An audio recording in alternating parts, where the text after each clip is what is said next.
Sorry about the mess. Hello, name's Butcher.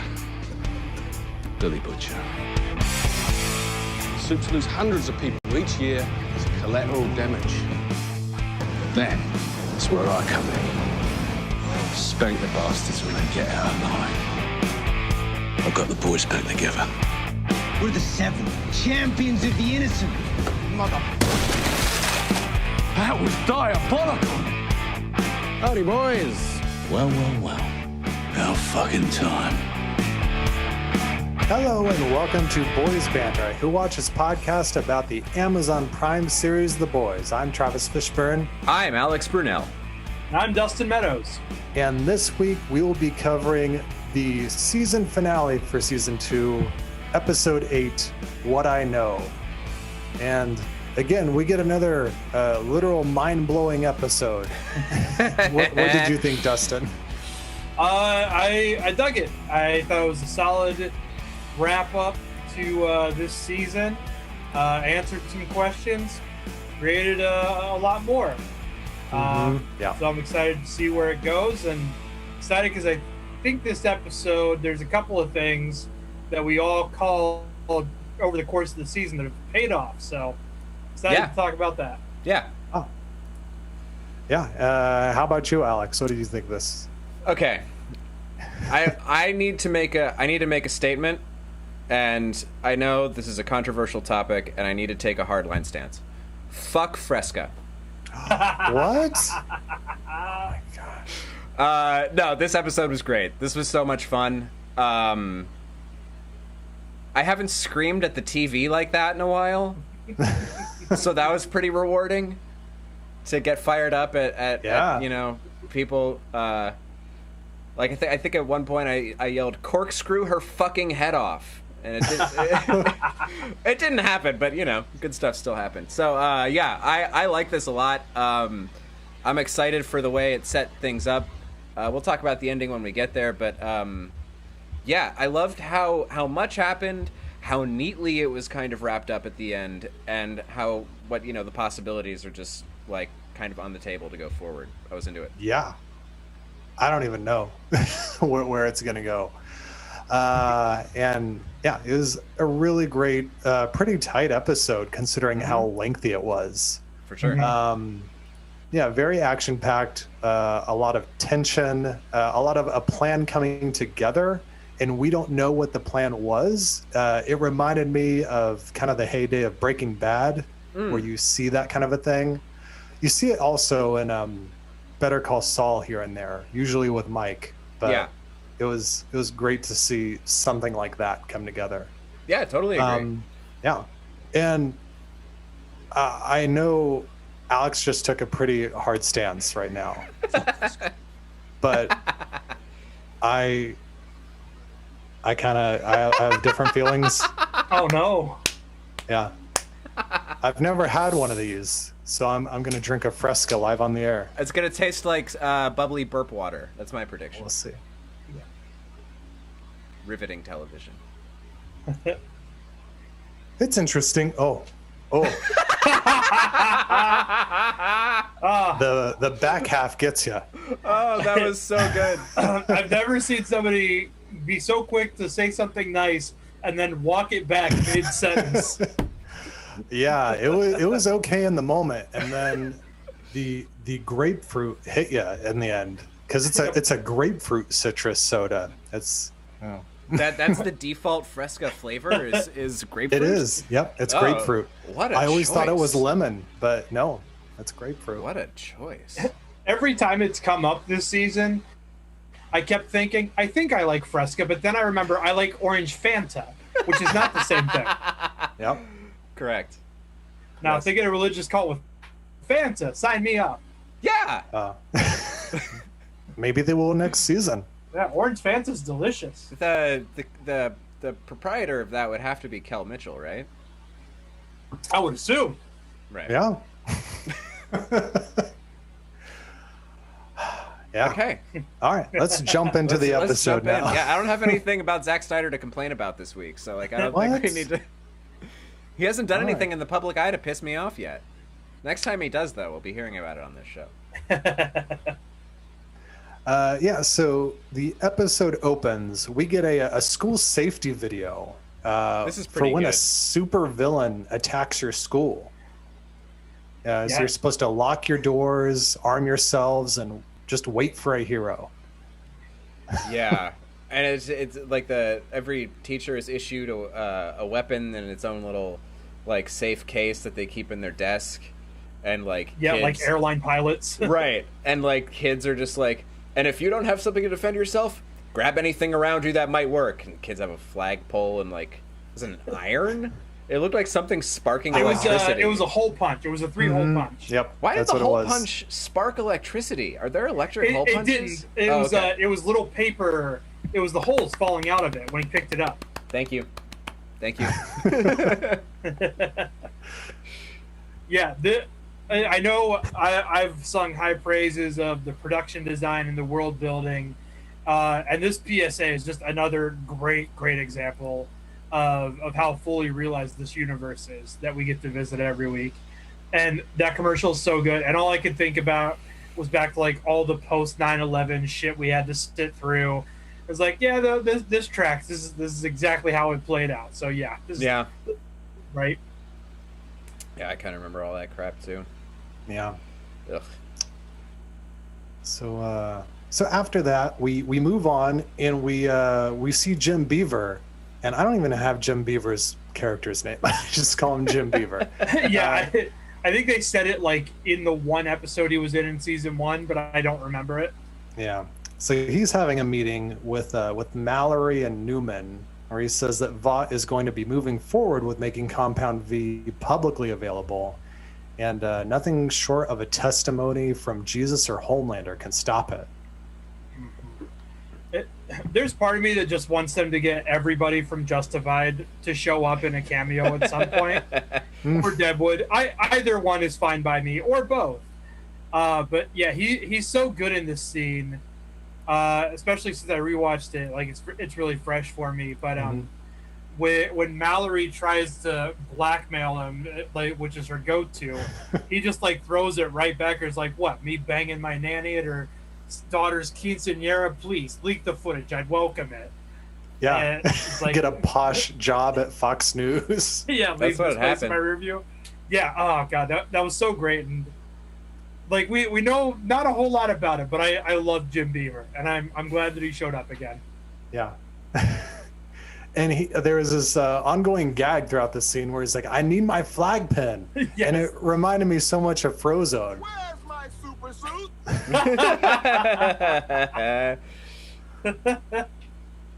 But yeah, so that's what we got for that scene. And then we move on to Starlight saying goodbye to her mother. She gives her a new cross necklace, and then she goes back down into the boys' bunker and finds them all arming themselves so that they can take on the Seven. She convinces them to wait while she goes to see if she can find someone she knows who can help testify. So, Yeah, it's a pretty nice scene. straightforward scene. Yeah, I there's- love the. Oh, you go ahead. No, I got nothing. Go ahead. I was gonna I was babble. gonna say I just love all of these weapons and all of these methods they're coming up with. Yeah, was there an EMP that they were talking about? Yep. Yep. EMP that was- for Stormfront. That's what the bazooka was, right? That was what the yeah. Yep. Yeah. Mother's Milk was gonna stop A-Train's heart. Yeah, that'd have with been the so epinephrine great. shot. Oh, right, with the epinephrine shot. Oh man, these would have been so fun. What happened to the episode is great though, so no Yes. complaints. What's A-Train's weakness? The same thing as Jason Statham's strength in Crank. Oh. Crank or Crank 2? No, Crank. Crank 1 was adrenaline. Crank 2 Right, was right. electricity. Right, Because right, Crank right. 2 was high voltage. That's right. I remember now. Oh, I still need to see Crank 2. Yes, you do. It's Crank 2. It's something. I hear it's pretty spectacular. It's the first one with less rules. Yeah, that's accurate. And more Dwight Yoakam.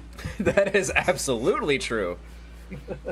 Yeah, Yeah, which scene are we on? The weaponing? Yeah, good stuff. Them all, getting all ready to go out. But then Homelander and Stormfront are watching news coverage of the Congress head explosion fiasco, in which it's spelled out to us that they don't know who did it. Right, no one really knows who did it. They're just kind of assuming it was Edgar, Giancarlo Esposito's ever-present evil boss character. Yeah, which is Stormfront that's says, what I thought. Yeah, she says he's pretty smart, especially for his kind. Yeah. Oh boy, she was really leaning into it this episode. Yeah. Well, there's nothing else. There's nothing else to like pussyfoot around now. It's just like. Oh yeah, no. Every time I was like, oh, I can't wait till like the final 15 minutes of this episode.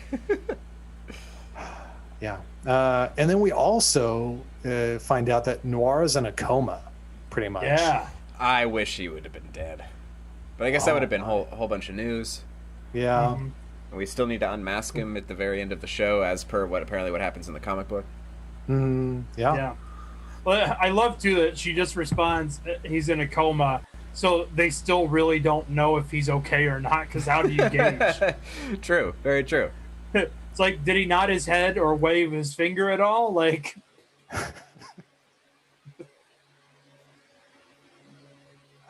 yeah. And then Starlight and Huey talk about Billy Joel as they go to see Maeve. So we get our another dose of Billy Joel. I'm glad this airing of Billy Joel laundry has finally happened in the show, because we needed an explanation. Yes. And it was another sob story about family. Yeah. Also, I don't think any of us correctly called the song for the final episode. No. No. Some deep cuts. And then Maeve, they go to see Maeve, but she doesn't want to cooperate. She tells them that she's tired. And then it's pointless to stand up and do anything because nothing ever changes or gets better. And this is the only scene in the episode that I was kind of like, okay, this is dumb. Like, this is kind of dumb. Because it's like, Maeve is so at polar opposites, like, just depending on what the scene needs her to be. Like, we know on what side of the thing she's on, but whether she's going to be a team player or just be insular sad Maeve, like, just varies on whatever the scene needs. And that felt like less of a natural character thing to me and more of like we need to just stall to set up a surprise later, like once that's what it felt like to me. I'm not saying it's that way necessarily, I'm just saying that's the way I felt. I mean, that's fair, because like it's not like Starlight gave a particularly rousing speech or anything to change her mind. Right. Yeah, and I don't know, it's the portrayal of her as well. The fact that she's supposed to be at like the bottom of the barrel, just real at the end of her rope, and the apartment is a mess, but she is still wearing like this pristine costume. And she doesn't look disheveled at all. Her hair still looks great. Like she's just like sitting there like she just got ready to go out and decided not to. Give us Maeve in sweatpants, god damn it. I do have a legitimate question that's not necessarily pertinent to this scene specifically, but pertinent to many scenes throughout this episode, I think, is, does every soup have a tracking device in them? Do we know this? I don't know the ones licensed by Vought do. Okay. So we should assume that, like, everyone who's not Starlight has a chip in them. Yes. Okay. That's all. So, then Maeve tells Starlight to take your fucking twink and get the fuck out of here.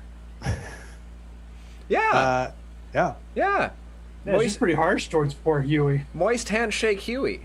Yeah. Who's a big fan. A big fan. And then on their way back, Huey tells Starlight the story of his mom and how she left when he was a kid. He doesn't abandon people or leave situations so that he isn't like her, which it tracks and makes sense. Yeah, it's fine. It's backstory I don't feel like I needed, but it's fine. Yeah, well, it's interesting too because I like that her default was just to assume that his mom was dead. Mm-hmm. Right. Which, like, they've not really addressed before now. I don't know that I assumed that she was dead, but obviously she is not in the picture. Yeah. So, Yeah. I mean, like, I guess I just assumed that there wasn't a pertinent bearing of the mother on the show, and therefore we just didn't know. I mean, like, are Frenchie's parents okay? Do we know anything about Frenchie's parents? Do we need to know I guess anything about not. Frenchie's parents? These are the questions. yeah. I guess the only reason is because we're introduced to Huey's dad and like their home life together early Yeah. on in season 1. That's true. Yeah, that's And yeah, at a certain point, Huey's dad is taken in to keep him safe. Right. And there's Yeah. absolutely no mention of his mother. fair. Right. That's true. Yeah. Yeah. Part of me, I'm almost 99% sure that if they hadn't gotten Simon Pegg for that role, that character just would not exist in the show. Yeah. I feel like that's almost certainly true. It's like Huey's parents show up in the comics during a little run, but like it's such a pointless fucking aside story that doesn't do anything. And it's actually one of the weakest chunks of the entire comic. So Mm. So yeah, while they're in the car, all of a sudden A-Train shows up. I'm Sid Birds. And That was so good. yeah, It was also great it's because it definitely was one of my favorite moments of the episode. Yeah, it was also great because it's not a special effect. It did the Good Place thing where like anytime Janet appears, it's just a cut and a sound effect, and it's super effective, and I love it. I thought that was hilarious. And then actually Huey and Starlight's reactions to that are like Oh, the perfect. yeah. So good. the best. So then he hands them a file and tells them that they're even, and fuck that Nazi bitch. Yeah. Yeah. Agree. Hell yeah. Yeah, this was interesting. I thought it was interesting that we as an audience, I mean, this is a little bit, I mean, this is jumping ahead a little bit in the episode, but like we ultimately find out that the folder is just full of like the Nazi proof Yes. Yep. of Starlight's history, which is something that we know as an audience. Mm-hmm. But I thought it was a little weird that the show played that as if it was a mystery to the audience what was in there, and they were like waiting to reveal what the bomb was to the audience as they were waiting to the world. And then when we see the newscast later, I was just like, oh yeah, but like we've seen that picture, we know. So I just don't understand the withholding of what was in that folder, I guess. But it's not like bad. I just was like, I don't know. Yeah, it did I'm getting lead nitpicky me... as shit. I love this Well- episode, but Yeah. I just assumed it was proof of the Nazi stuff. see, Yeah. that's probably what most people did, and I just didn't. No, I thought it was something else. Okay, I yeah. thought it could have been something more because, like you said, why hold that back? It was when they gave it to Butcher in the next scene, and Butcher was like, "Oh yeah, this will do." Like, Yeah. oh, okay, it's probably the Nazi stuff. Yeah. Also, I've got this issue with things in movies and TV shows where somebody hands somebody like a document or a file, and they open it up and immediately like, oh yeah, like this is they just like The glance at it. bombshells on page 1. Yeah, like Yes. almost no time to process. It's just whatever the very first thing is so obvious in its significance that we don't even need to Yeah. further analyze the object. Yeah. Yeah. Well, so the only part about this that's that would be wrong is rewatching it, and I believe I'm remembering the sequence correctly. Butcher meets with Stan Edgar and knows that about Stormfront before he sees the file. He knows she's racist, but I don't know if he knows the fact that she's necessarily Nazi, because they Okay. know that Liberty. They know the story about Liberty back in the 70s. That makes sense. I was trying to piece together. I was like, where else did that come from? But hearing you say that makes sense then. So Yeah. wait, then we think that. So we think because I assumed that Edgar knew that she was Liberty and she was 100 years old and a Nazi. Yeah, Edgar does. Edgar, Yeah, does. Edgar About Butcher. absolutely. Oh, wait, who are we? Oh, Butcher, right. Yeah. Crossed wires. Sorry, been a long day. Yeah. So then Stan Edgar and Alistair Adana, they are having a little chat. Edgar agrees to let the Deep back into the Seven, but that Stormfront has issues with A-Train.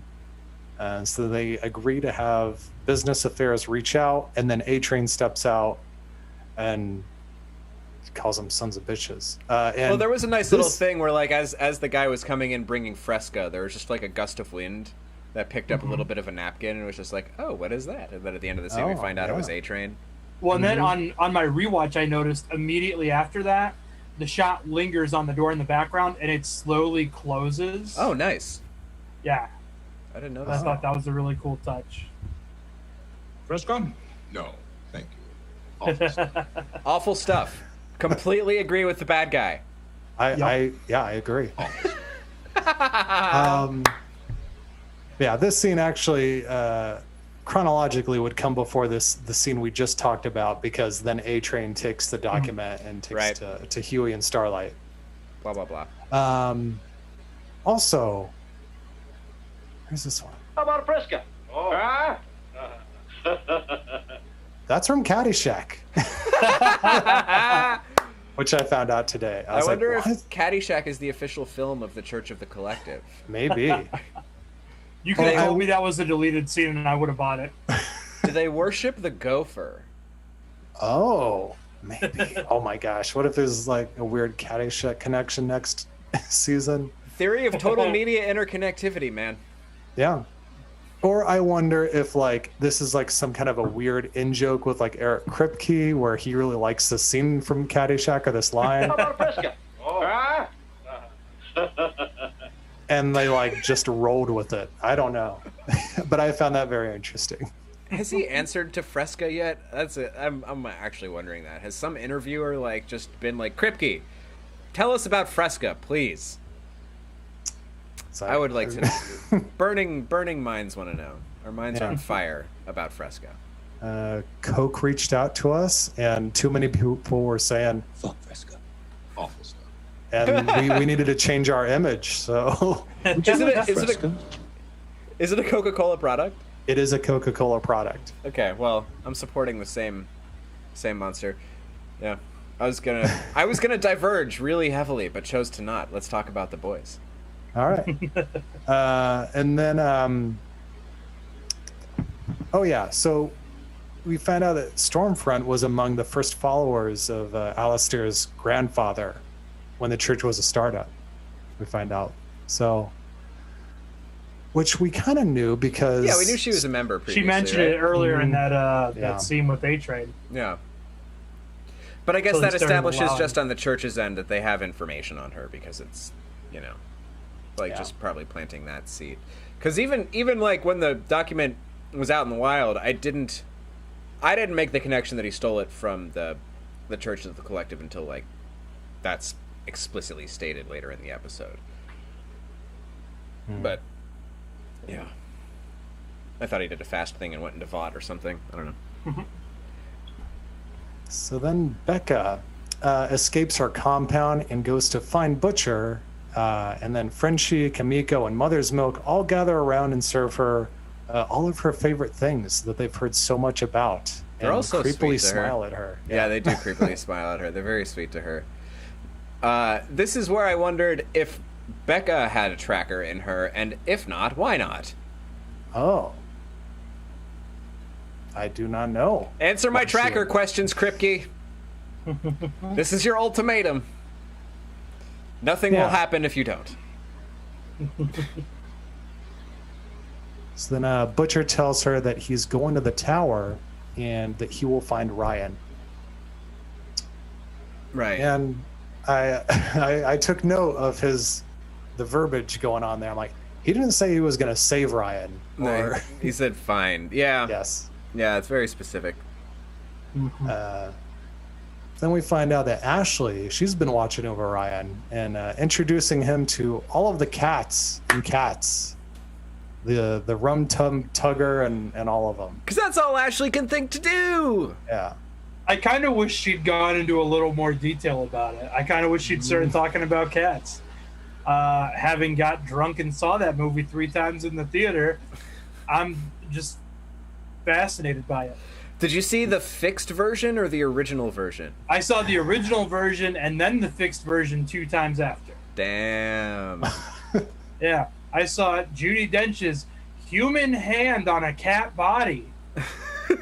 I wish I had gone and seen the original version. Oh boy, I was very drunk for 2 of the 3. I was only kind of drunk for 1 of them. But... that's a rainy day film for my future, I'm sure. Oh yeah, there were people sincerely there to see it who did not appreciate my laughter. Well, I'm not one to tell people how to enjoy their whatever they like to enjoy, but those people were not enjoying cats in the correct way.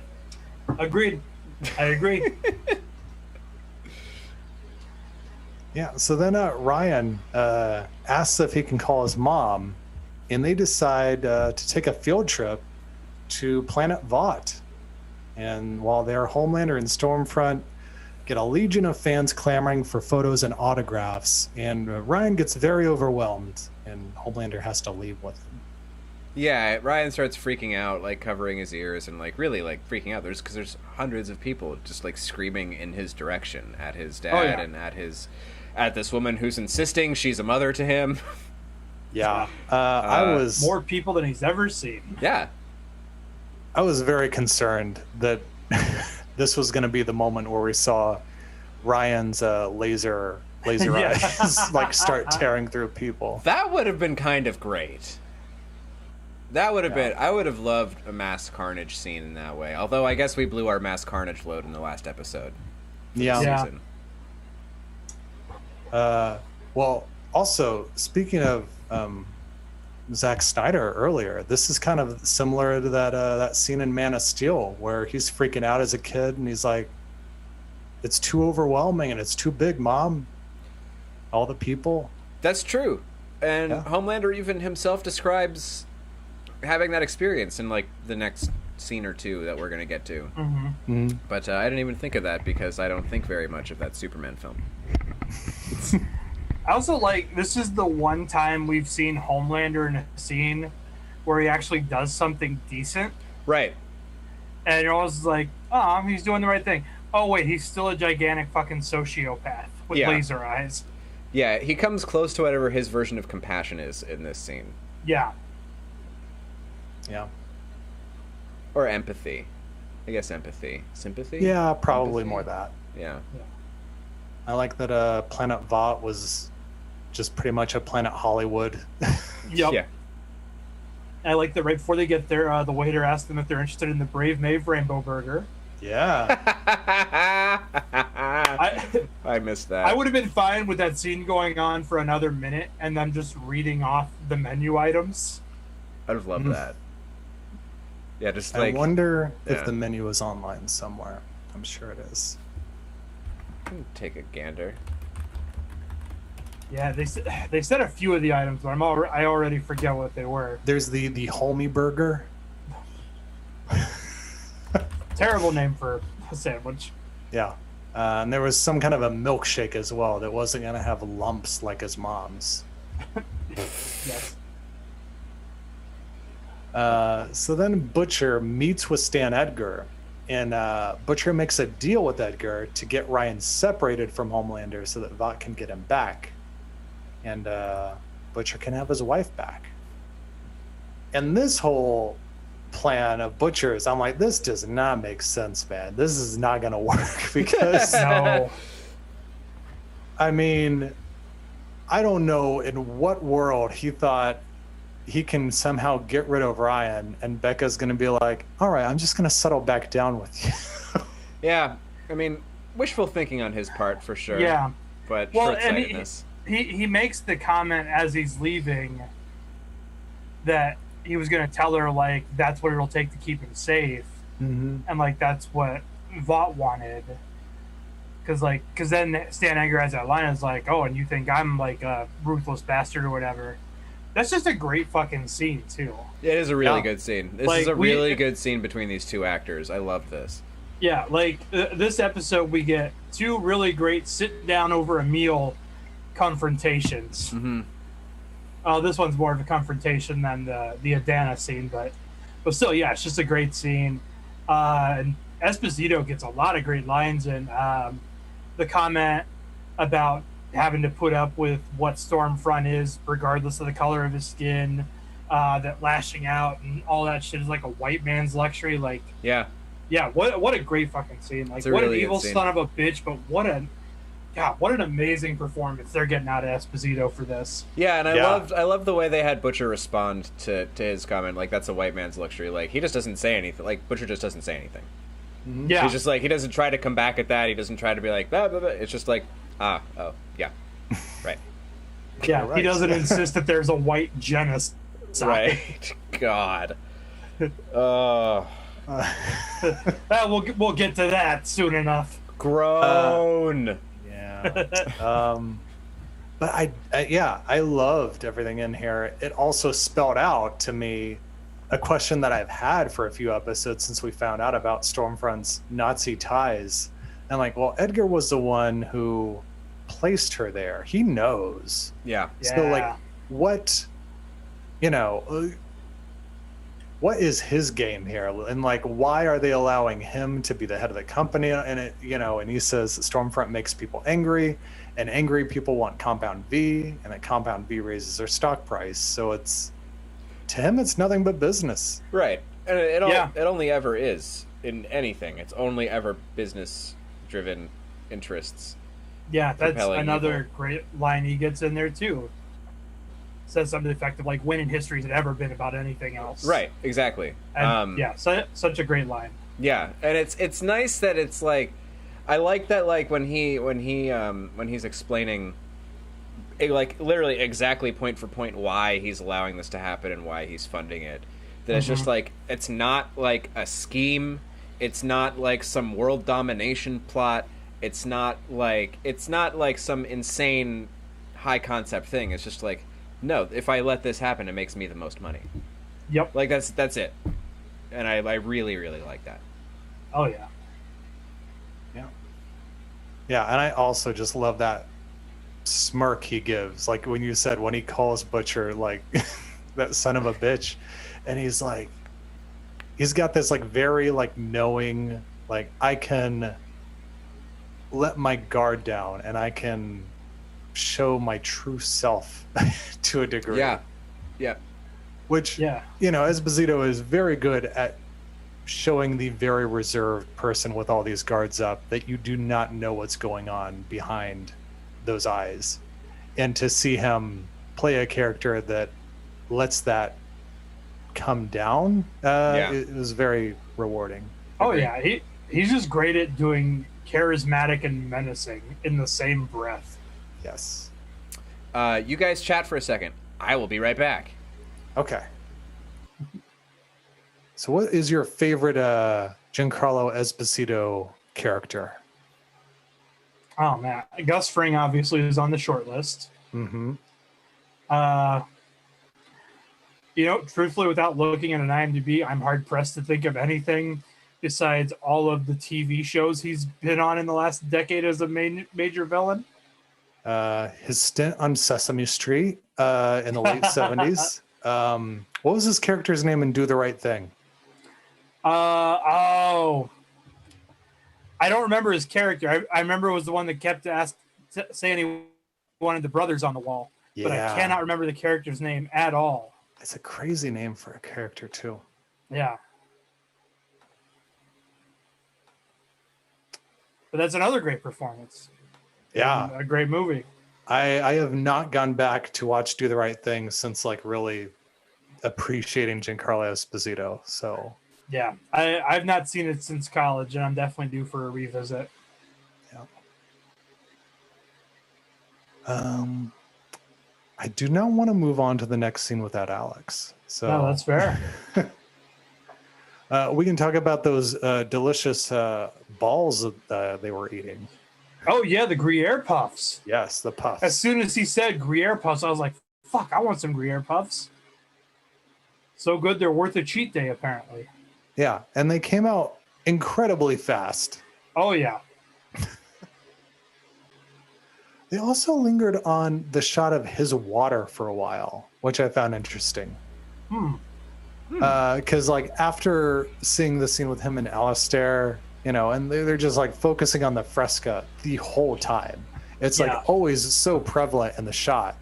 And so then they, in this scene, they're like really focusing on his water and the lime. And I'm like, what's going on here? Yeah, I thought something might be going on with the drinks too. Yeah. There's got to be something about the Fresca. There's got to be something about the Fresca. Because if Giancarlo Esposito is saying no to the Fresca, I think he knows the Fresca's evil magic. Yeah. And it apparently does not keep your head from exploding. There's fluoride in the Fresca. I'm pro fluoride and shit, BT dubs. Oh, yeah. I've never had a cavity, and I'm pretty sure it's because I've been drinking from the municipal water supply wherever I lived my whole life. There you go. Because it sure ain't for how consistently I brushed my teeth in high school. Then we move on to Homelander's milk cabin, where Stormfront shows up, and the two of them go in to help comfort Ryan. And Homelander tells Ryan that he never had someone who could teach him how to use his powers, but he will be there to do that for him. Well, I think there's an important part of the scene that you missed out on, that you skimmed over a little bit too, which is when Stormfront comes there to meet up with them. Mm-hmm. Homelander's on the front porch just being like, he doesn't want to talk to me. Like, he won't talk to me. You know, and he's like giving his kid space, and Stormfront's the one like, no, you're his dad. Like, he doesn't get to decide if he wants to talk to you or not. You go talk to your son. You be the person in charge here. Just this more this Stormfront, like, fucking bull stomping her way through what she wants to get done. But another moment in which, like, Homelander displays as just the barest hint of a human being. Yeah. Yeah. Also, how have we not been calling it the milk cabin before just now? I don't think we've been back until now. Yeah, I think that's true. It also took me a minute to figure out where they were until he went inside.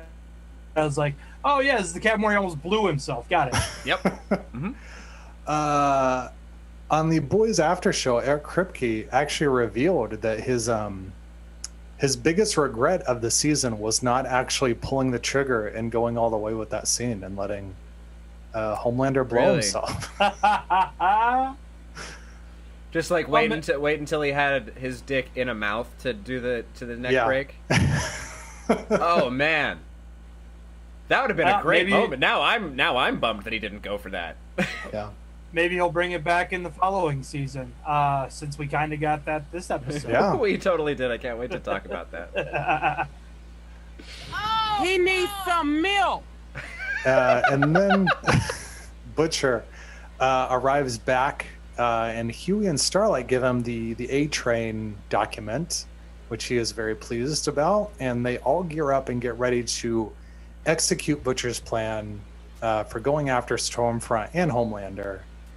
And then Becca makes him promise that he will rescue Ryan, and the two of them will be together. Yeah, basically confirming what I've known since the end of last season. But we'll get to that. Yep. He promised. Yeah. Is there more in this thing? Yeah, and also while they're getting ready, we see that Kamiko was worried that when she sees Stormfront, she's going to freeze up again. But Frenchie tells her that when the time comes, she'll know what to do. Mm-hmm. Yeah, I really like Frenchie and Kamiko in this episode a lot. Yeah, I'm glad they put him trying to kiss her thing in the rear view real quick. Yeah. And gotten down to this really great dynamic between them. I forgot to mention earlier when we were talking about it, but really quick, when they're all around Becca talking about like how good of friends they are with Butcher, and Frenchie is so insistent that he is close to Butcher. I thought it was just very sweet and innocent that Frenchie just really wants to be Butcher's friend. Yeah. Frenchie's very sweet in his way. And Kimiko's just, like, cutely smiling at her, because that's what she do. Yep. When she's not, like, murder pissed. When she's not ripping throats. Yeah. She's got 2 modes. Yeah, she's got cute smile and rip your fucking face off. When she's not wearing her bossy brass knuckles. God damn.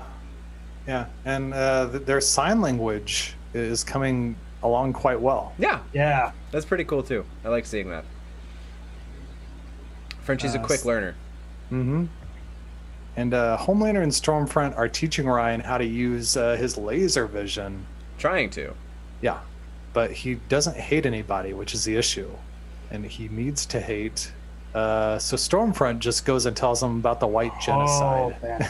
I yelled, "Fuck you," so loud when she said that. It's called white genocide. Oh my god. Like, I love Aya Cash. I think she's done an amazing job. Absolutely, yeah. Oh, what a fuck shit ass character. Totally agree. I mean, Aya Cash has been fucking fantastic in this season. Like, oh yeah, she's playing the characters so damn well. Love her as a performer. Really haven't loathed a character like this in a long time. And I thought Homelander's reaction as soon as she said white genocide, I thought was amazing, because it was just like, oh, okay. Yeah, it was I like that too. He didn't object to it, but like he allowed it, but like he clearly was thinking about it. Yeah, he's like, oh, okay. It's like that moment that clicks, like maybe if you've been watching InfoWars for like a few weeks, and then there's like some like thing that like seems like morally wrong to you, and you're just like, oh, okay. Never having experienced that, I imagine that's how people get brainwashed via InfoWars. Oh yeah, I imagine. Yeah, that was a great reaction. I also love the little detail that anytime Ryan says the word hate, he has to put a quarter in a swear jar. Oh yeah, that's nice. That hate's a dirty word. Yep. Yeah, Becca was doing a good job. So then suddenly she gets a notification, finds out that her Nazi cover has been blown, so she has to rush off to the tower. And then that's when things like really start coming together and the whole plan starts to take form, because then Well, because it's the everybody's mobilizing, right? Yes. Mm-hmm. Frenchie and Kimiko are out in, right? Is Frenchie and Kimiko are out in the woods, or is it Frenchie and Starlight are out in the woods? Frenchie and Kimiko. Right. Yeah. So Frenchie and Kimiko are setting up like a giant pile of Bluetooth speakers. Yep. And Frenchie's just like, I've set up like illegal raves before. Like, I know what I'm doing. A pile of Bluetooth speakers will do exactly what we want. Oh yes, all the raves that I've run with military precision. And what was it? And then just Butcher and Becca standing by. It's go. Yeah, it's this setting off of the plan, right? They set off the plan for Stormfront to go, and then as soon as Stormfront goes, then they have to set off the speakers, and then there's this horrible sound. Yeah. Ear-piercing, terrible sound. Then Homelander goes off to investigate that, and then Butcher and Becca take off in their car from the little, like, bandshell thing or whatever that was. I was going to say, well, we got to mention that Homelander and Ryan are watching the coverage. Right. There with Story breaking. Yeah. Nice glass of milk. Get him some milk! I also love right when Stormfront gets the notification, her reaction is maybe one of the greatest line reads in this episode. What was the line? I can't even remember it now. I believe it was a very indignant, "Are you fucking kidding me?" Yeah. Oh, yeah. That's right. It's just delivered so perfect. Yeah. I was like, I know what she just got. Yeah. That was good. I mean, like, it was nice to see.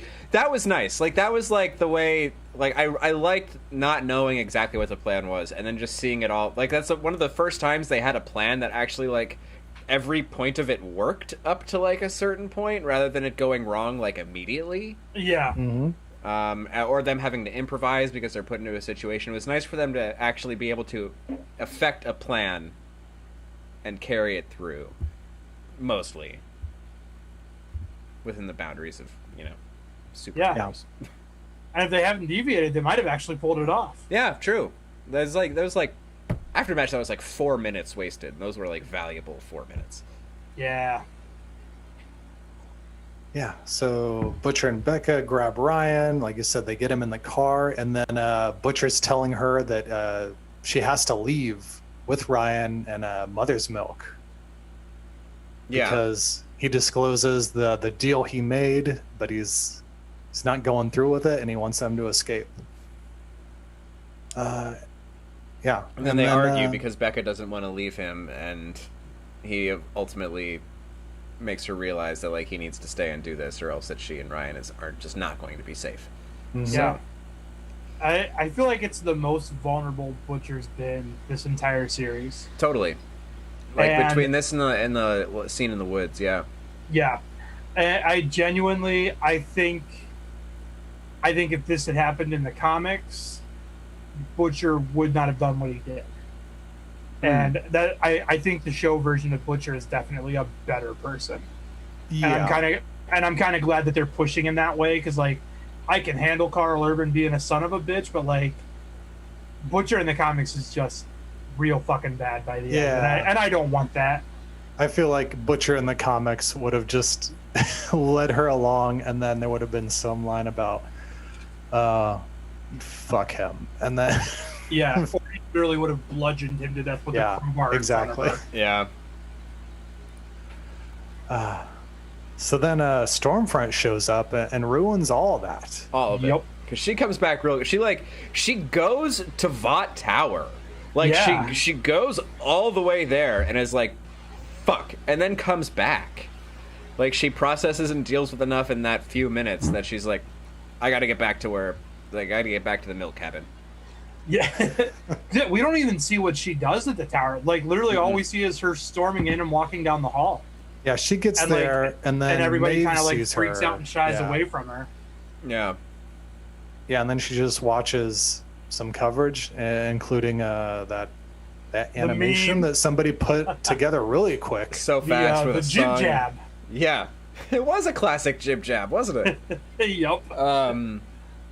Yeah, I loved that, like the meme, like the organic meme backlash that happened like within moments of this going live. I also love the concept that there's a person that works for like whatever the show's universe version of CNN is, that just is like trolling 4chan and Reddit and Facebook for whatever the latest Stormfront memes may be, to put them on television.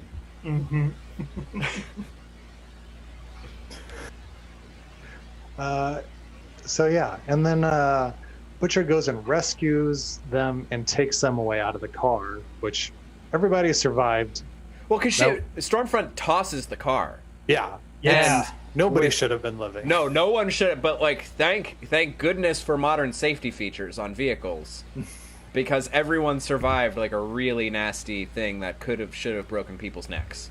Yeah, like if Huey had gotten impaled during that wreck, I would have understood. Yeah, 100%. Maybe in this world and in this reality, those cars are equipped to handle attacks from supervillains. That could be. That's very possible. That would be another great bit of world building. All it needs is a good roll cage. As long as there's like a really strong roll cage on the body of that thing, like they would have been fine. Yeah. But who knows what was in that car? I don't know who sponsors the show. Yeah. So then Starlight and Kamiko then take on Stormfront. And we finally get this awesome moment where Kamiko is she's laughing. Yeah. And crying at the same time. Yeah. She's gonna stick her boot in Stormfront's Nazi kitty. So great. She did the whole little sign language thing, and Frenchie just translates. That was such a great moment. This is the scene where I was yelling, "Corkscrew her fucking head off." Yeah, I was definitely fist pumping during this scene. I love too that as soon as she gets back, like her reaction about the news is it was all deep fakes. I was like, oh boy, yeah, just a hop, skip, and a jump away from fake news. All right, Jesus Christ. Yeah, like she already has in just like the 6 minutes, 10 minutes she was flying around and reacting to all this. She already thought of all the spin that she would have to apply to this to make it okay. Oh and yeah, explain. and just sorry, go ahead. I was just listening to her rationalize is like people like what I had to say. They just don't like the word Nazi. I was like, yes, that's how they rationalize it. That's how they do it. Exactly. That is exactly it. That is exactly why the PBs, the P boys, I'm gonna call them the P boys are a thing. Let's call them the Piss Boys. Yeah, the Piss Boys. That's why the Piss Boys are a thing. Not the Leathermen? As soon as I saw that, all I could think of was, great. do these effectively hide my thunder? It's like, I don't think that's the name that you think it is either, guys. Yeah. Yeah, and then Maeve shows up, and all three of them go to work on Stormfront. Yeah, God, it's so good. Yeah, and literally then it's all I could think of. No, go. I was just saying, all I could think of during this was the end of Death Proof. Yeah, totally, right? Yeah. Didn't end on a freeze frame. But... No. Yeah, I was waiting. I was like, somebody bring a boot down under a fucking skull. Yeah, I loved this beatdown. This was great. Oh yeah, Maeve joining in, just. We did not mention that the audience was faked into thinking that Kimiko is dead for a minute. Yes. Yeah. Because Stormfront breaks her neck. But I'm over here thinking like, I think she's Wolverine. I think she's fine.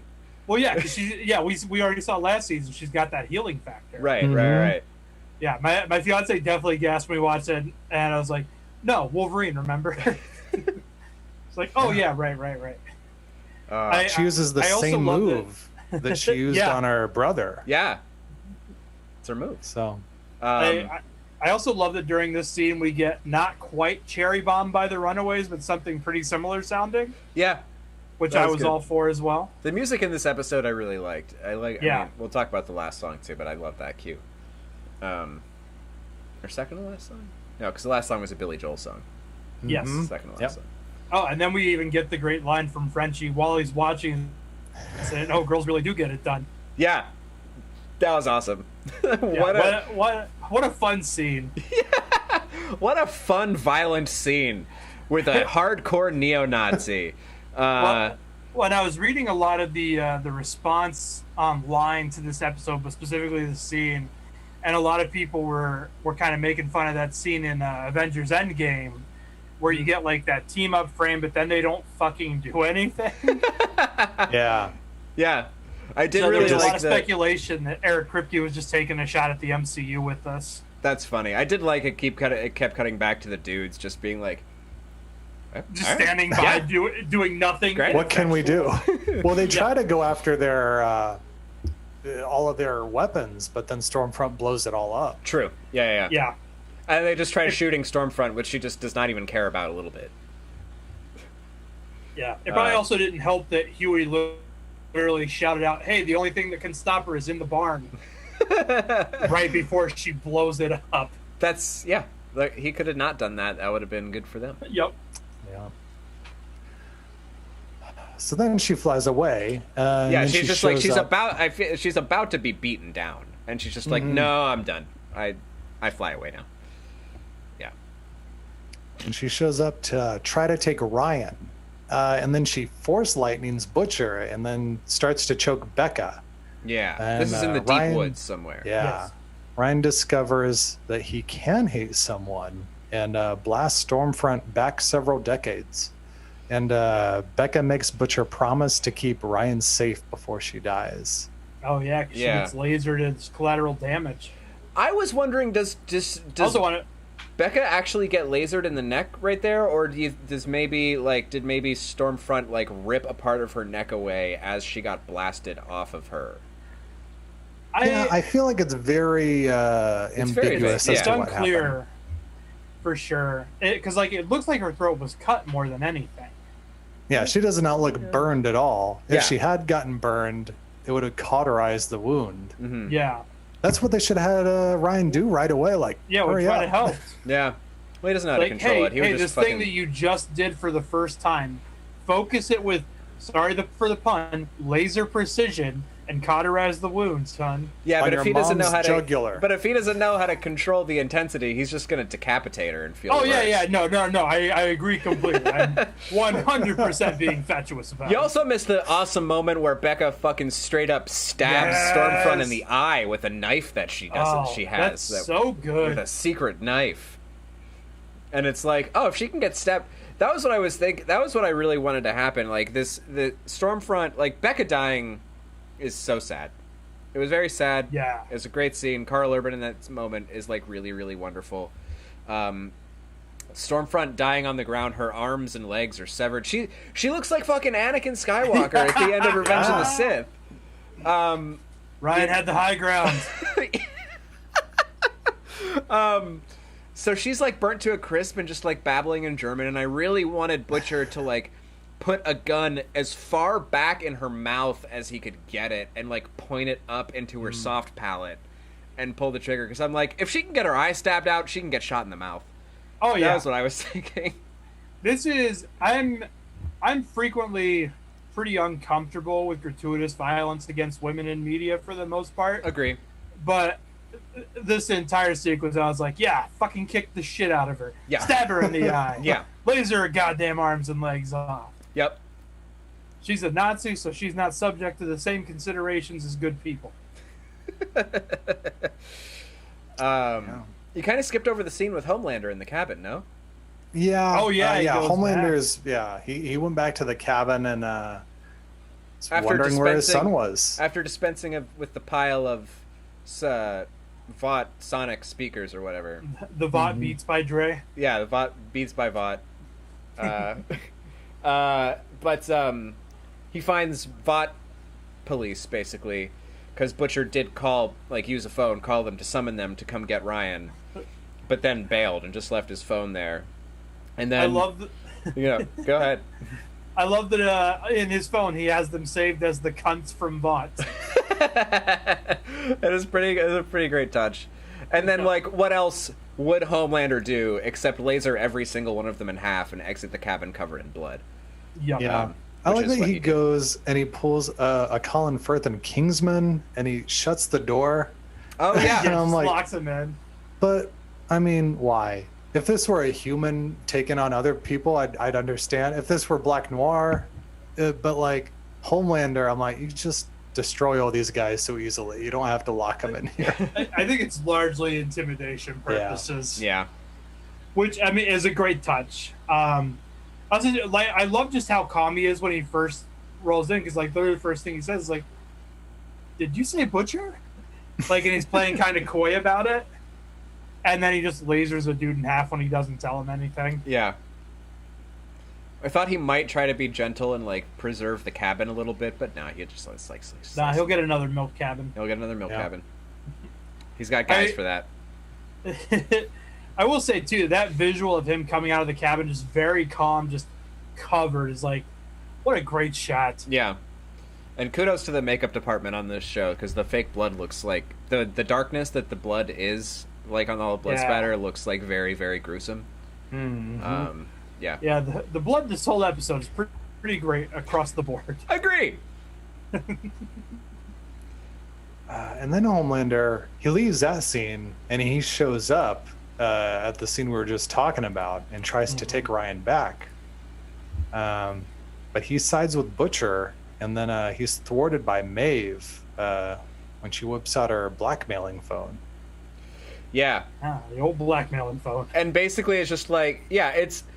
At first when that happened, I was like, really? We get out of this scenario by blackmail also? The cure-all way to get out of a thing in The Boys is just to blackmail the opposite party until they can like meet again in the future. But this was like a very like, this is just like a, you know, kind of like the mutually assured destruction of blackmail, because he's just like, if you do that, you go down too. And she's like, I don't care. As long as people don't like you anymore, I don't give a fucking shit. and it's great. I love how done Maeve is, and I love where she puts herself. And Anthony Starr in this part of the scene, actually, like from when he lands up and through the end of the scene, is amazing. Like he's doing these things with his face where he's like trying to cry but trying to look badass, but like laughing to himself also, like all at the same time. He's doing a lot of stuff, and I thought he was really something to watch in this scene. I thought it was fantastic. Oh yeah. He's definitely, I feel like 9 times out of 10 he is doing the emotional heavy lifting of the acting on the show. Yeah, I agree. Because like, yeah, obviously we're supposed to hate his character, but again, like being that awful but also still being so goddamn charming the way he is too, like that's not easy to do. No, it's not. So yeah, this scene's great. Ryan like slowly walking over to Butcher picking him up and just like walking, you know, he walked close enough to Homelander to shoulder check him but didn't, you know, just like walks right past him, and they just leave. I also too, I think this is the first time Butcher has walked away from someone without something smart to say. Yeah. Oh yeah. Because I was fully expecting it. Because I think he's trying to be like a better person for 5 minutes for the sake of Ryan. Yeah. And what was the other thing about this scene that I thought was really good? When he picks up the crowbar and you wonder what he's going to do to Ryan. Yeah. That's when Maeve walks up, right? Yeah. Yeah. Shortly after. Well, so there's that moment with Ryan and Butcher before Homelander even gets there, where Butcher is considering whether or not to beat the shit out of Ryan. Oh, right. It's Homelander that shows up. Right. Mm-hmm. That interrupts that moment with the crowbar. Right. Yeah. Right. And again, I mean, not to sell Carl Urban short either, because like we get all of that conflict just from looking at him. Yeah. Like he's great. Yeah. Oh yeah, about the blackmail, like, and the condition is just like you leave all of these people alone forever. That's the condition. Like you just walk away from Ryan and from Butcher and his people and all of it. You just walk away from it forever. You leave them alone. And that's the deal. And it's just like, for that to be gotten over on Homelander and how he reacts to that is like really wonderful in the show. Oh yeah. I'm glad they paid that off too, because I was wondering how long that was gonna sit like in the background. Yeah. Because like it was kind of like, to a lesser extent, Breaking Bad spoiler for anyone who hasn't seen it by now, but the fact that like Jesse doesn't learn about Walt killing I'm blanking on her name, but doesn't figure that out for like 5 seasons. Oh, Kristen Ritter. Yeah, I can't remember her character. I can't either, but yeah. Jane. Thank you. Yeah, literally doesn't find it out until like 3 or 4 episodes from the end of the series. And I was like, they definitely earned that payoff, but like, we don't need to hold on to stuff for like 5 seasons before we revisit it. Right. So I'm glad that we saw the video pay off this season. Yeah. Yeah.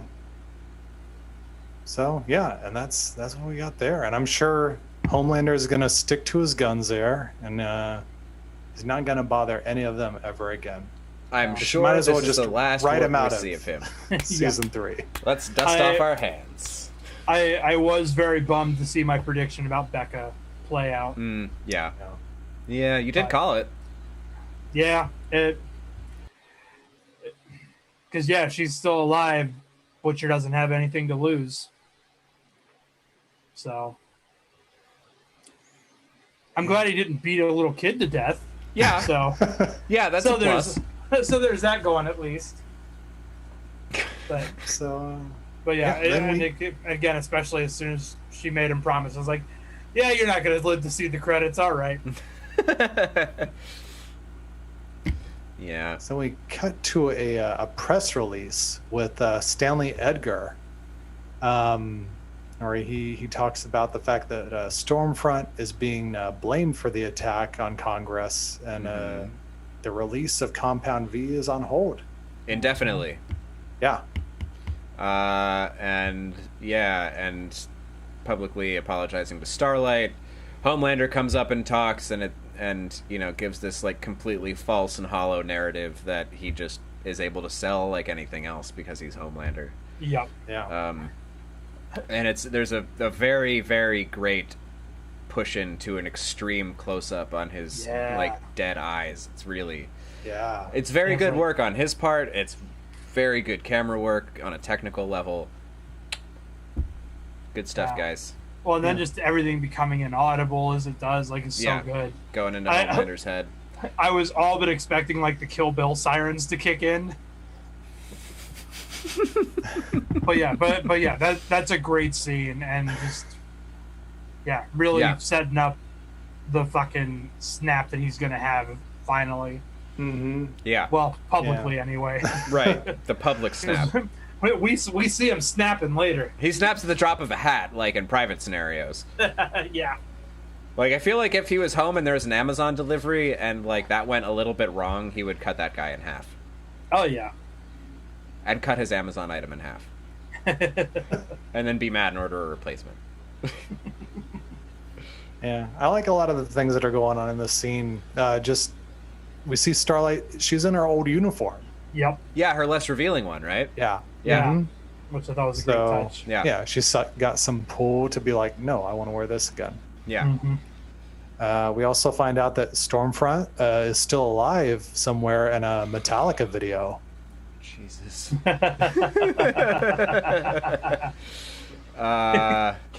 Which I know you said Anakin, but like immediately I was like, oh man, this is like a Johnny got his gun scenario. that imagery haunts me. That's fair. Yeah. I mean, like, it makes sense to me that Stormfront's still alive. I didn't think that they would have, like, a character that's actually, like, so hateful, but so interesting to watch because she's so well performed. I didn't think that they would, like, let her go after a season. Yeah. I like that you made the Metallica reference, Travis, because I didn't go where you went with it. My brain just went to taking my arms, taking my legs. What a time. What a time. Yeah. But yeah, it'll be interesting to see what they do with her next season. Yeah. Very. And yeah. For sure. So then we see that Deep and A-Train are watching the coverage, and Alistair comes in to meet with them, and he tells them that he knows A-Train stole the material on Stormfront and that it showed initiative, and Vought needs to take a firm anti-Nazi stance, so A-Train is back in instead of the Deep. And the Deep is livid. A-Train's just like, fuck you, bitches! And leaves. Yes. Yep. Deep starts acting like a toxic personality. I mean, it is relieving for when Deep goes off in that moment that like he like knows everything that's going on with the church is insane and he's just going along with it for the sake of whatever. Like he knows the woman he married is like, why am I married to this person? Like, you know, he knows all the stuff. He has seen through the bullshit. He's just like allowing himself to continue with it. But then he's just pissed off, and we get his best line in the show, I think. Awful stuff. Not that one. Not that one. There it is. Hey-o. I love that one of his big gripes was he married a wife who gives the worst blowjobs. Yeah, that's the Deep for you, buddy. Should be grateful. Yeah, right? Should be grateful. But yeah, got all the little touches. And then Alistair trying to con him into taking more courses to get him to level 7. I don't want to take any more of your fucking courses. Yeah, God. So great. I really hope that we continue to see the Church of the Collective next season, in spite of what we're going to get to momentarily. Yeah. I wonder, you know, I don't know, because I heard Kripke say that, you know, the church is going to be still addressed next season. And, you know, we still don't know what's going to be going on with the Deep. I don't know. It feels like somebody needs to, like, take over the church. And I don't know. I don't know if, like, the Deep... If the Deep becomes a cult leader, what a great turn. I mean, what does he have left? Nothing. Let's do it. Yeah. Let's make Deep Ron Hubbard. I'm pro the Deep getting more screen time. Me too. I almost forgot that he originally had different hair until we saw Ryan trying to melt his action figure. Yeah. He shaved it off, sadly, last season. I didn't even realize that was a Deep action figure. That's great. That was I did a double take, but it was definitely like on the zoom in. I was like, yeah, that's the Deep. Yeah. He had the shoulder things. It's like, I didn't think you were crazy when you said we're all space spores. Yeah. He did a jerk off motion when he said space spores too. Yeah. Which yeah. Great. So good. Thank you, Chase Crawford. Then we got Huey and Starlight. They meet back up at their old park bench, and Huey tells her that he's a bit too clingy and he needs to be on his own, which she misinterprets as a breakup. But he's really talking about Butcher. Yeah, I really like this moment because it fooled me into thinking that Huey was breaking up with her too. And I'm just like, okay, come on, show. Don't do this will they, won't they shit at this moment in the show. And when she gives the line like, okay, well, I guess we can just be friends. He's like, are you fucking crazy? I'm still going to cling on to you. Oh, yeah. That's great. I was like, can every romantic plot just do this and stop fucking jerking us around? Like, I also love that, too. Huey in the show, much smarter and more likable than Huey in the comics, too. Mm-hmm. Cool. Seems like almost every character Huey they've made a little more likable and human. Oh, yeah. Well, Huey's a complete fucking dipshit in the comics about Starlight. Like, and he's a gigantic asshole to her after he finds out about, like, the blowjob thing. And I was like, what a terrible way to write a character we're supposed to be on his side. Right. Yeah. So then what we got? Oh, yeah. Let me get the Beach Boys montage. Well, first Butcher and Ryan meet up with Mallory. Yes. Yeah. Oh, she right. takes Ryan somewhere safe and tells him that the boys are now free and the White House is opening an office of soup affairs, which Victoria Newman is in charge of. Yeah, this show's AOC. Yeah. And don't forget, who wants to say what Butcher's life advice to Ryan is? It's a good credo to live by. Don't be a cunt. Don't be a cunt. And I love we got how old was this kid supposed to be? 9, I think. 8 or 9. Love it. Awesome. It's a good motto. Well, and the other thing is, with the sheltered life he's lived, he probably has no idea like what that word would even mean. Yeah, what? I'm just glad we got to see a little kid say, "Don't be a cunt." Yeah. This show's delivering. I just watched something where they were like, oh, it was an episode of Pen 15 where one of them tells their mom not to be a cunt. And the mom's like, what? Because they're hanging Have you been listening to Billy Butcher? That's the only other time I can think of is in Kick-Ass when Hit Girl keeps calling him a cunt. Yeah. Which is also pretty great because she's supposed to be like 12. Yeah. Love Chloe Grace Moretz. Yeah, I like that they're setting up this soup oversight department essentially, because now it seems like they're kind of getting to the state of like things where they are in the comics when it starts. So part of me is wondering now, especially with Compound V potentially having been released into the mainstream, if the boys are going to get Compound V in the next season. So that they can actually start beating the shit out of superheroes, keep them in mind, because how many more times can you blackmail somebody? What's left? Could happen, yeah. Yeah, What's left? The Nazi's been exposed. The GoPro video is safely on Maeve's phone and presumably somewhere in the cloud on a kill switch. And like, yeah, at this point, I don't think we can blackmail or show people having kids anymore. Yep. Nah, we burned those plots. Yeah. Also, Dustin, correct me if I'm wrong. Isn't Frenchie a soup in the book? No. So the female is the only one who was like injected with Compound V birth. Yeah. The boys all end up taking a diluted version of it to get like some strength and speed advantages over the Supes in the comics. Okay. All right. Doesn't he have like an insane sense of smell or something? He does have an insane sense of smell. It's Okay. not tied to superpowers. It's All just right. never really explained. Okay. His origin in the comics also makes zero goddamn sense. And I think it's just supposed to be one of those things where Frenchie is just a lunatic and we're just supposed to go with it. All Yeah, right. sounds about right. Yeah. So yeah, now we get the awesome montage set to God Only Knows by the Beach Boys. What a And great cue. What a great cue in this episode. it's very hard for me to ever hear this song and not think about Love Actually. So Oh, that's interesting. yeah. It took until my second watch to realize that it wasn't Wouldn't It Be Nice by the Beach Boys. Because I feel like they both start off almost exactly the same. Yeah.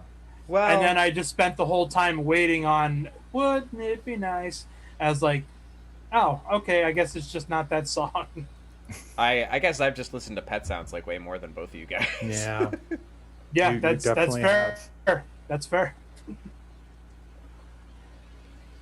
So yeah, in the montage we see that Mother's Milk, he meets his daughter. Kamiko and Frenchie go out dancing, and Homelander masturbates over the New York City skyline. Oh my god. As soon Were you as so I excited saw to his see that? face, I was like, oh, they put it in this season instead. That was so great. I was so chuffed that this was in this episode. Amazing performance by Anthony Starr. If he doesn't use that scene alone for his for your consideration scene, I'm going to be very disappointed. He just needs to send in that 30 seconds. God, what a great so scene. good. And such a fantastic repurposing of this scene that we know is a deleted scene from season 1. I don't know if they reshot Yeah. it or if they just repurposed the content, or if they repurposed the scene that they had already shot.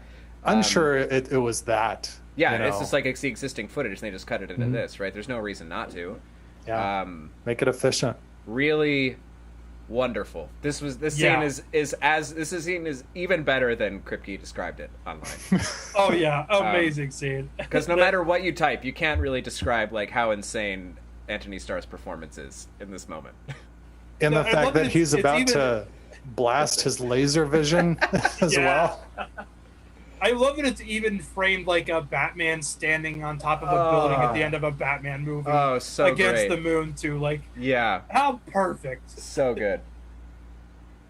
And pants fully dropped. Pants fully dropped, butt jiggling. Yeah. Yeah, You when gotta we- jiggle the butt. When it was in that wide silhouette shot against the moon, I'm like, this is actually pretty graphic. I feel like you could zoom into this in 4K and it would be like not safe for work. Yeah. Yeah, I really wanted to make that the image for the episode, and I'm like, I can't do that. That would have been so good. Yeah. So now we get Alistair. He's talking on the phone with Newman. And they're having a little convo with him, congratulating her on the new office. She thanks him for the intel that it took to get Stormfront taken down. And he says that they have enough dirt to ruin a dozen Supes. And that would be a death blow to Stan Edgar if she's interested in expediting the church's tax-exempt status. So then he hangs up and... After they agree to that, she's like, great, yes, call my office, set up a meeting. Yeah. So then he hangs up, and as he pops a can of fresh Fresca, Newman pops his head. Well, his head pops, and then we Yes. drift out the window to learn that it was Newman. Which, that was a great reveal. I did not see that Yeah. coming even a No. little bit. No. That threw me for sure. I was reading this last week. I read all of the AV Club reviews of every episode. Uh-huh. And the reviewer made the comment that it was a lazy reveal on the show's part about how they're setting up a false equivalency. The progressive politicians are as bad as Nazis. I was like, that's a very heavily negotiated reading, and I don't think you know what the fuck you're talking about. Yeah, I don't agree with that read, like, at all. Yeah, well, and she even compared it to South Park. I was like, South Park has been toothless. The Boys, is many things, but I would not call it toothless. Yeah, I mean, South Park has always done its, like, commentary from the ivory tower. And I've always watched it, and I've always laughed at it, but I also always know it's from a place of an ivory tower. Oh, yeah. One, especially the last couple years, they've gotten real... Like, their stance is, fuck you if you have a stance or opinion or like anything. I was like... More or less, yeah. Okay, cool. The coward's bastion, all right. But yeah, I read that, and I was like, you're way fucking off base. But I also, like... I'm trying to figure out to what end this... Like, what purpose this serves. Yeah. Yeah. Yeah, because like as soon as it happened, Sarah was like, "So what does that mean?" And I'm like, yeah. "Oh," and I'm like trying to come up with it in the moment. I'm like, I honestly don't know. I have to think about this. It also means it wasn't. I can't remember her name, but it wasn't the girl. It wasn't Cindy. It wasn't Cindy who escaped from the asylum or whatever. Yeah, which was a really good red herring. Yeah, I was 99% positive it was her. And then Cindy is just still out there somewhere. Yeah, she's on the breeze, waiting to pay off sometime in the show's future. Hopefully. Yeah, I thought this was a really good reveal. Like we see, I guess what happens when she does it is she gets cloudy eyes, which would be interesting to go back to the hearing scene and see if there's any indication in there. There isn't, because I went back and rewatched it. Like, she's cowering the whole time. Interesting. So somebody suggested the possibility of a doppelganger, which I don't think is the case, because how would they have known? And like, if that's the case, why show us that? Yeah, that's fair. So like, that's true. I do think it's actually her, but I don't know who she's with. I don't know who she's against. Yeah. Yeah, I mean, it seems very clear she's very anti-Vought. Yeah. Which is the only thing we know. But for all we know, that's not even true. Like, she could be working with Edgar.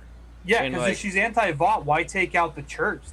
They seem to be like the most formidable opposition for Vought right now. That was the only thing I was able to take down Stormfront. Yeah. Yeah, I do not know. Yeah, I've got way more questions than I did before now. Also, how she got the powers, because my theory immediately was like, oh, is she? Because they keep talking about how Ryan is the first naturally born soup, and I'm like, yeah, oh, is it her? Is she like a mutant of some kind, or what? It does raise a lot of questions, but she doesn't spend any time to let us try to ask them, because she just strolls right down the street to her campaign office. Yeah, well, and then of course after she smiles about it too. Yeah. To be fair, I mean, if I had explodey powers, I'd be happy about exploding L. Ron Hubbard's or David Miscavige's head. I'd be happy about exploding their head. Sure. Well, that's because my first thought with the cloudy eyes was mind control. But then it clears up. She's clearly herself, and she's grinning about blowing up his head. I was like, no, this is her. So. Yeah, it's interesting. I don't know. I don't know what's.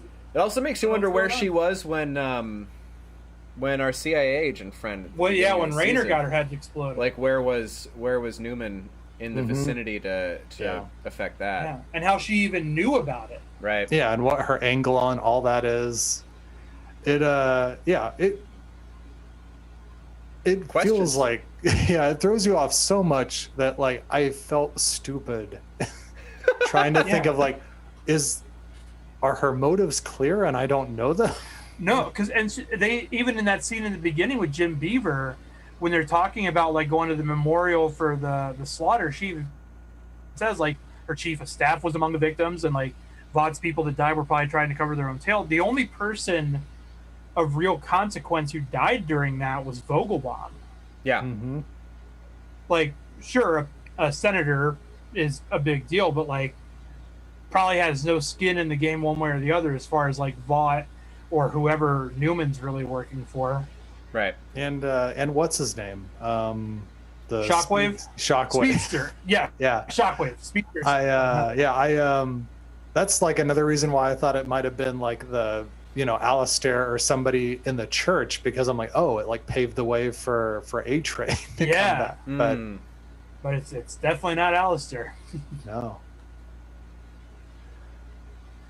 So then she meets up with Huey, and Huey asks for a job, and then camera pulls back, and we once again go out to the sweet sounds of Billy Joel.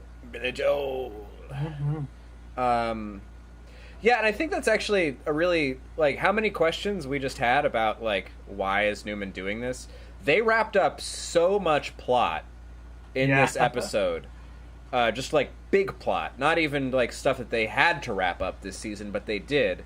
That, like, just sheer quantity of questions we have about this one thing is enough to fuel, like just getting us out of the gate in the next season. Like 3 or 4 major storylines concluded. Yeah. And Kimiko and Frenchie go off dancing. We skipped over that. That happens. It's nice. I said it, but you did? Yeah, we just stupid. Didn't linger on it. Yeah, because Frenchie says, "What's life without dancing?" Other things. Yeah. Neither did we linger on this. I don't know how we missed this. Lick my big black balls, Butcher. Yes. That's another great line read in this episode. Yeah. What a great use of alliteration. B. This was awesome. This was like a great way to end this season, which was a really fun season of television that had a lot of really interesting things to say. I think is on the right side of a lot of issues, and this episode was striking me as like, again, like weirdly prescient with what's going on. Just like it's not a good analog, but like there was a lot in my head about like people demanding Compound V, and now this demand for like Regeneron being released to the public as a COVID treatment after the president was treated with the stem cell drug, which is Regeneron. And also, like, there's a character at one point that uses the phrase "in these troubling times." And I'm just like, if I have to hear one more goddamn thing say "in these troubling times," I am going to not do anything because I'm a pacifist. But I will be angry about it in my head. And another thing that Jim Beaver says, he's like, "I'm going to go out there, give my thoughts and prayers." Yep. Well, I remember too, like in that Stormfront and Homelander rally, like he just kind of like says like thoughts and prayers. Yeah. As he's like handling the crowd. So it's like, the show's a bit too reflective of reality in ways I think it didn't expect to be. Oh no. But is now, and it's always really interesting to watch that kind of creativity, especially on like the biggest like capitalist platform that actually exists, which is Amazon. Yes. It's ironic. Yeah. So, also we did not get to discuss the we can do this real quick. The Butcher short, which we did not get to last week, and you guys watched it, which is basically a deleted scene or a deleted sequence of events from the opening episode of the season. Yeah, I was kind of let down. Yeah. Like, I was expecting a little more. I was like, oh, okay, this just shows what happened like the 10 hours before he shows up. Yeah. Which is that he reveals how he gets in that tracksuit. That's the greatest prize we get is Butcher in a tracksuit. Yeah, because he shows up at the end of the episode and he's wearing that, and you're kind of like, where'd that come from? And this explains that. So we went to the Adidas we need store. the origin of the tracksuit. Yeah, we know. Yes. I wonder what Dr. Evazan and Ponda Baba were up to before they met Obi-Wan. I think there's One things can that only have guess. answered that, unfortunately. No, I know. I was joking. Oh, I'm tired. I don't give a shit where Dr. Evazan and Ponda Baba were before they got their arms cut off. I kind of do. I'm kind of interested in them.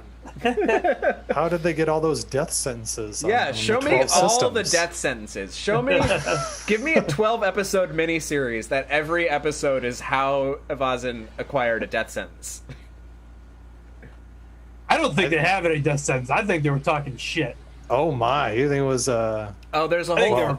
There's a whole. Evazan is a major villain in the first run of the Dr. Aphra Star Wars comic book. Oh really? Actually, in a super fun way. He's like a mad villain, and he's a lot of fun in that comic. Wait, is this newer stuff, or is this before all the expanded universe? No, this is newer stuff. This is canon. You can read it and not feel like you have to erase it from your brain with something that Disney says is canon now. Gotcha. It is the new Star Wars canon that you can adopt right into your brain meats and believe it happened just as much as a tired ghost sitting down on a log in Return of the Jedi, which happens. Obi-Wan takes a deep sigh, acts tired, and then sits down on a log when he's a Force ghost. That happens. Yep. Anyway. Yeah, it's true. Star Wars. Yeah. Stay on target. Which we're veering into the Mandalorian. I was about to say the target is changing now, so we are actually getting on target by doing that. So, indeed. Yeah. So that is the boys for season 2, and for the next few weeks we're going to take a break. And we will be returning with Mandalorian Minute starting on November 2nd. And the season 2 premiere is on October 30th. Yeah. And we'll be back in early November. Yes. And who's our cast for that? Is it the three of us, or do we have someone else joining us as well? It'll be the three of us plus Ryan DeVere. Oh, great. That'll be fun. Oh, yeah. And, I'm looking forward to it. I'm looking forward to The Mandalorian. This season of The Boys has been awesome. Thank you to you, Travis, for suggesting I join you guys, because I probably wouldn't have finished the first season if I hadn't. And even though he's not listening, because I know he's not one of these like handful of people that's tuning in right now, but I want to thank my buddy Graham Kennedy for emphatically recommending that I watch this show to begin with, because that was why I started watching it to begin with. Graham's not perfect, though. He thought that Better Call Saul was a Netflix original television show. Oh, no. How dare he? Fuck you, Graham. Know your media sources, dude. No, Graham's great. Graham's fucking awesome. I mean, to be honest, like, Netflix did release the El Camino movie. I know, and it's a Netflix original show outside of the U.S. because AMC doesn't have a presence outside of the U.S., so it's understandable why, because who thinks that anything interesting is still running on AMC, because they're generally correct. That's a network that didn't know how to sustain what they were doing by accident. They were doing so well, and then they fluked into 2 shows at the same time. Yeah, they fluked. It was a total fluke. And then that's what I think the story of AMC is a story similar to the story of Rob Zombie as a director. AMC never wrote Dragula, so AMC can fuck all the way off. For everything terrible Rob Zombie has done, I will at least give him a little bit of leeway, solely for the strength of Dragula. I mean, that's fair, man. I mean, what's the White Zombie song that's also great? Thunderkiss 65. Yeah, that song's fucking good. Yeah, Thunderkiss slaps. I'm getting all the fucks out. I like a lot of Rob Zombie songs, actually. Yeah. I like him more, and I like his movies. Yeah. You ever go on YouTube and listen to a compilation of Rob Zombie saying, yeah? No, but now I'm going to. All right. Well, lick my big black balls, butcher. And that'll be the end of season 2 of The Boys. And Indeed. so please join us in a few weeks when we come back for The Mandalorian. We are greatly looking forward to it. Everyone, please rest up this October. Yeah, be safe for the next couple of weeks while we can't supervise you. Yeah. Vote for the love of continued existence. Vote for human beings. Please, that Jesus is my Christ. emphatic plea to anyone listening to this show. Yes. please do. My emphatic plea is voter, I'll come to your house and throat chop you. Oh no. You don't want to throat chop from the bouncer, guys. It's not fun. I got real good at throat chops. Working up to my throat rip game. Yeah, and vote, or I'm gonna. I've got some more Frescas that I can hand out. That's a threat. So, in the meantime, Dustin, where can people find more of your work? People can check out what I got going on when there's anything going on at DustinMeadowsComedy.com. I'm on Twitter and Instagram at Dustin Meadows. So check those out for all the hot Dustin Meadows content. And Alex? At Alex Brunel on, says right there. Twitter and Instagram. There it is. Stuff. I'm there. Yeah. Travis? Cool. Yeah, you can find the show at on Facebook, Instagram, Twitter. You can reach us at whowatchespodcast@gmail.com. We are also on Apple Podcasts, Amazon Music, Stitcher, Spotify, anywhere you get your podcasts. And we look forward to seeing all of you in a few weeks' time with Mandalorian Minute. And for the last time this season, let's go. Let's get out of here. We gotta go now. We gotta go. And don't be a cunt. That's it.